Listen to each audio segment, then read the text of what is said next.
시청자 여러분 안녕하십니까. 우파 유튜브 채널 신복방송입니다. 지금부터 방송을 시작합니다. 방송 시작 전에 붉은색 모양의 구독 버튼과 알람 및 좋아요를 눌러주시면 방송 제작에 큰 힘이 됩니다. 지금부터 방송을 시작합니다.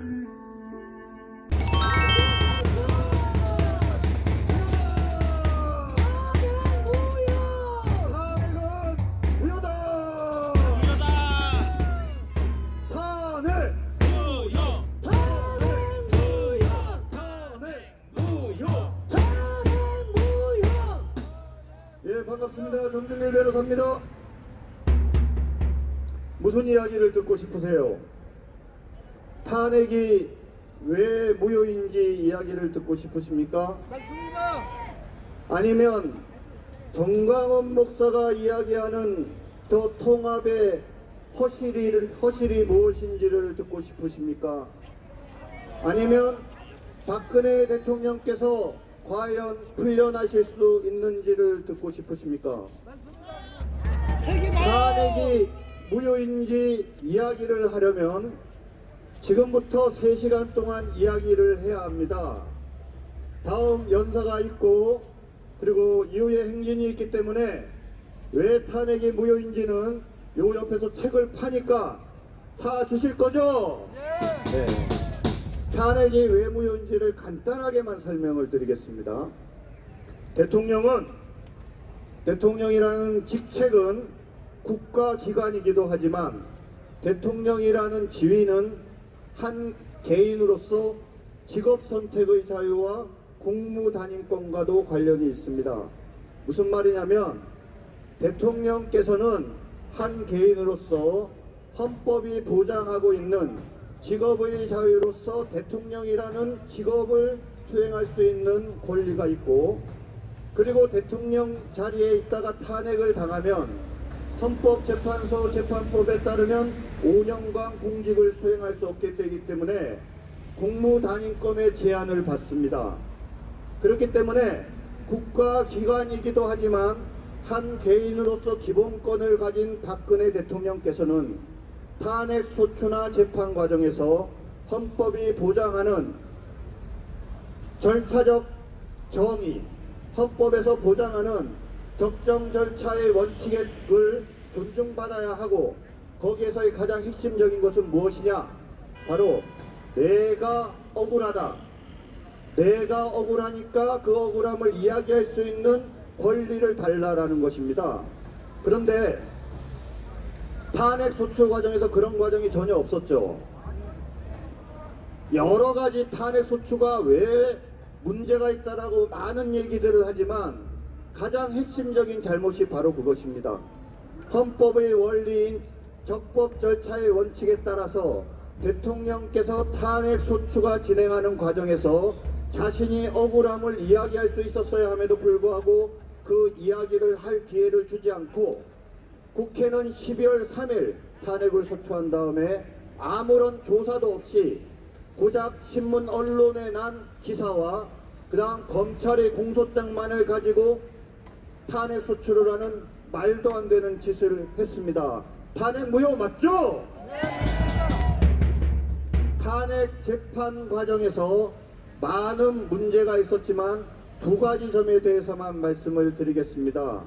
첫 번째, 헌법재판소법 제32조 단서에 의하면 헌법재판소가 여러 국가기관으로부터 자료를 받을 수는 있지만 수사 중인 사건, 소추 중인 사건, 재판 중인 사건의 수사 관련 기록은 달라고 할 수 없도록 되어 있습니다.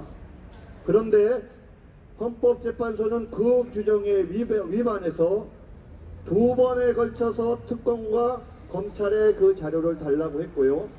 처음에 그것을 거부하자 재차 달라고 얘기해서 결국은 검찰이 그 자료를 냈습니다. 헌법재판소법 제32조 단서에 명백히 위반해서 헌법재판소가 그 자료를 받은 것은 잘못이에요. 맞습니까? 그런데 문제는 왜 이것이 단순하게 32조 단서를 위반했네 안 했네라는 그런 단순한 문제가 아닌지를 정확하게 이해를 하는 겁니다. 자, 질문을 드릴게요. 헌법재판소가 만약에 당시에 그 수사 기록을 받지 않았더라면 3월 10일까지 헌법재판 탄핵 재판을 마치고 탄핵 결정을 할 수 있었겠어요? 있어요? 불가능합니다. 왜?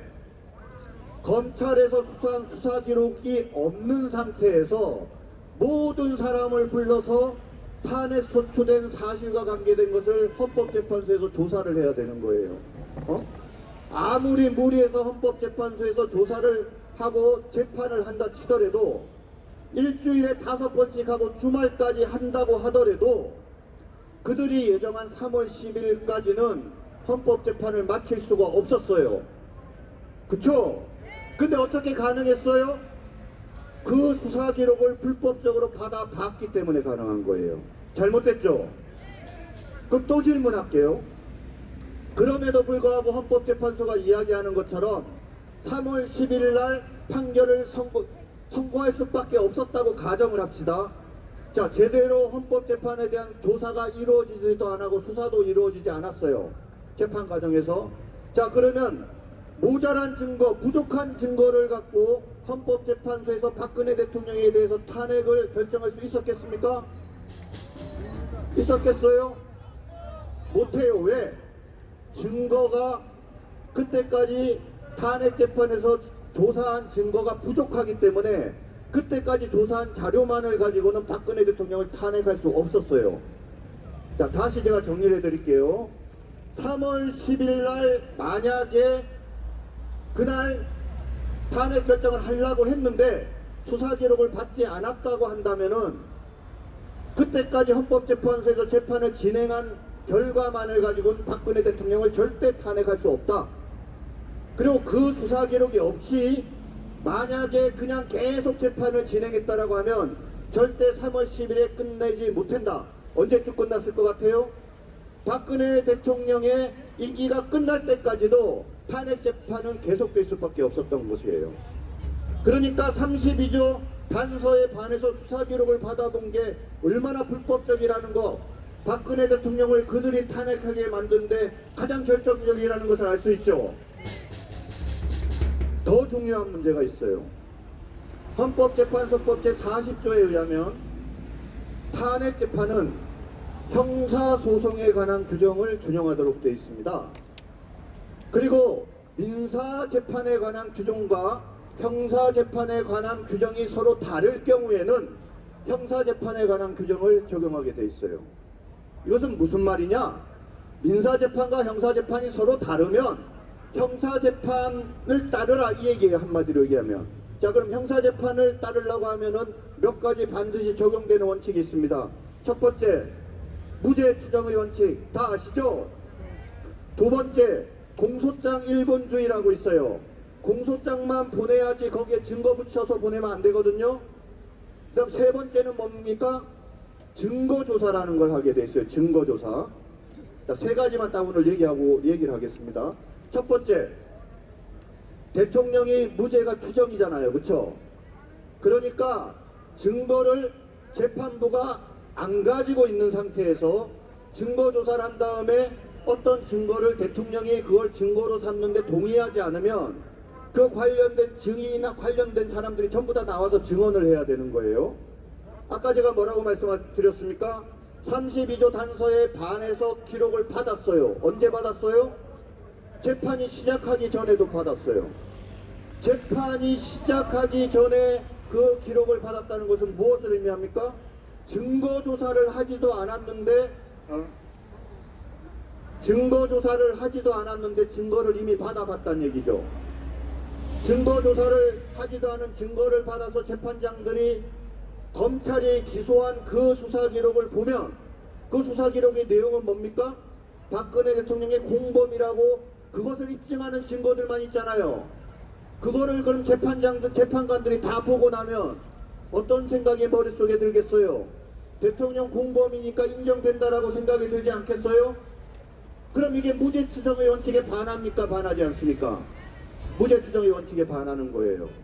증거조사의 절차나 원칙에도 반한 거예요. 자, 다시 정리를 해드릴게요.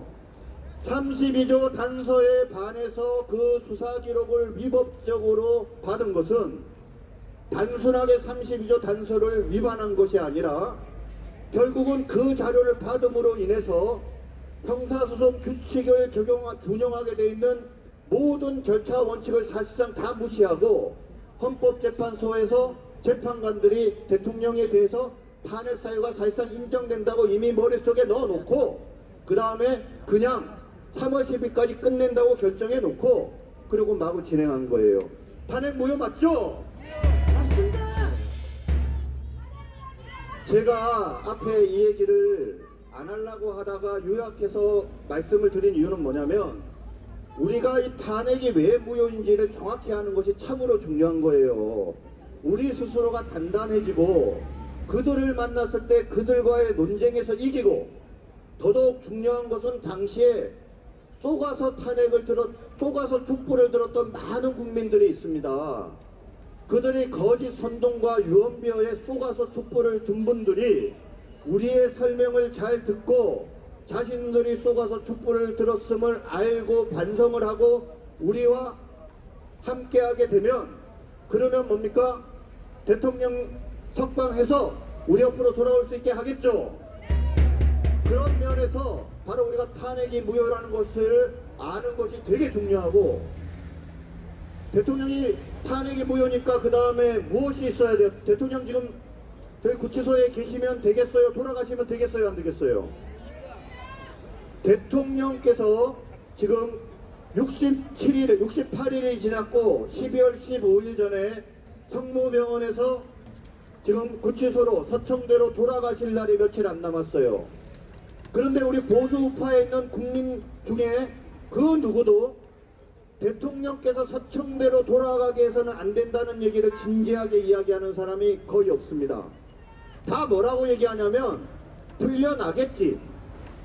그리고 뭐 가시더라도 곧 풀어주겠지. 이런 얘기를 하는데 여러분들 12월 15일 되기 이전에 박근혜 대통령께서 병원에서 서청대로 그냥 가시면 어떻게 하실 거예요? 그렇죠? 그래서 여러분들께서 함께 우리가 해야 될 일이 무엇이냐? 바로 형집행정지에 함께 참석해야 한다고 생각을 합니다. 맞습니다. 우리가 10명이 아니라 1000명, 10,000명, 그리고 10만 명이 되면 저는 문재인 대통령이 무서워서 문재인이 우리가 무서워서 박근혜 대통령 풀어줄 거라고 생각합니다. 여러분들 형집행정지에 동참하실 의사 있으십니까? 예, 탄핵 무효 구호 한번 외치고 내려가겠습니다. 탄핵!